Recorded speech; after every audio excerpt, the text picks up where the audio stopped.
ఇది అక్కడ మా కూరగాయలు పండడానికి వీలు కాకపోతే ఇక్కడ 260 గజాలు ఖాళీ ప్లాట్ ఉండదు. ఇదంతా ఒక డంపింగ్ యార్డ్గా మొత్తం ఊర్లో ఉన్న వాళ్ళందరూ ఇక్కడ చెత్త చెదారం వేసి నింపేసేవాళ్ళు.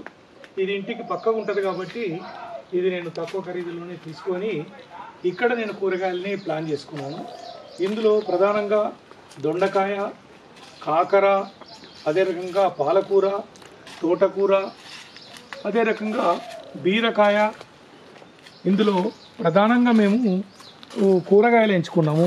ఆనపకాయ, సోరకాయ, అదేవిధంగా వంకాయలు, క్యాబేజీ, కాలీఫ్లవర్ను దీంట్లో ప్రధానంగా మేము తీసుకున్నాము.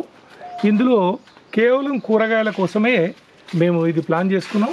కూరగాయలతో పాటుగా ఇక్కడ అరటి కూడా కొన్ని పెట్టుకున్నాము. కొంత ఈ ఆకుకూరలకు నీడ రావడానికి కొద్ది మేరకు ఇక్కడ అరటి పెట్టుకున్నాము. ఈ 2 రకాల అరటి పెట్టుకున్నాము. 1000 ఫింగర్స్ అరటి, అదే రకంగా ఇంకొకటి చక్కెరకేళి, ఇదేమో 1000 ఫింగర్స్ అరటి అండి. ఇది చూడండి ఎంత పెద్దగా వచ్చింది గెల కూడా. అక్కడ కూడా ఇది ఇక్కడ 3 గెలలు వచ్చినాయి. ఇక్కడ కూడా ఏంటంటే అరటికి చాలామంది తీసుకుంటున్నారు, వచ్చి ఇంటికి వచ్చి మాకు సరిపడ కాకుండా ఈ గ్రామంలో వాళ్ళు కూడా ఎక్కువ తీసుకుంటున్నారు. అదేవిధంగా దీనికి ప్రధానంగా మేము ఇంత పంట తీయడానికి మేము ఇక్కడ ఎరువులు తయారు చేసుకుంటున్నాము. ఈ ఎరువుల్లో ప్రధానంగా ఏంటంటే మేము ఒక 25 కేజీల బెల్లము దీంట్లో వాడుతుంది. 25 కేజీల 20 కిలోల 2 కిలోల బెల్లము, 20 కేజీల పెండ, అదే రకంగా పల్లి చెక్క. ఇలా పేడ ద్రావణం అని మేము ఇంతకుముందు జీవామృతం చేసేవాళ్ళము. దాని ద్వారా ఎక్కువ రిజల్ట్ రాకపోవడంతో పేడ ద్రావణము దీంట్లో తయారు చేస్తున్నాము.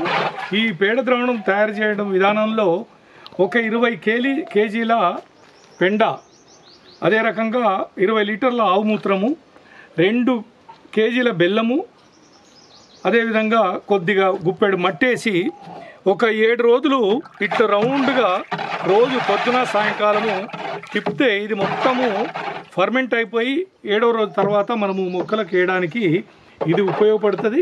కేవలం పెండ కాకుండా ఈ మధ్యలో మేము ఈ మేకెరువు, గొర్రె ఎరువును కూడా హీట్ అంటారు కానీ అది ఒక 20 కేజీలు పెండ బదులు గొర్రె ఎరువు కూడా వేసినాము, తయారు చేసినాము.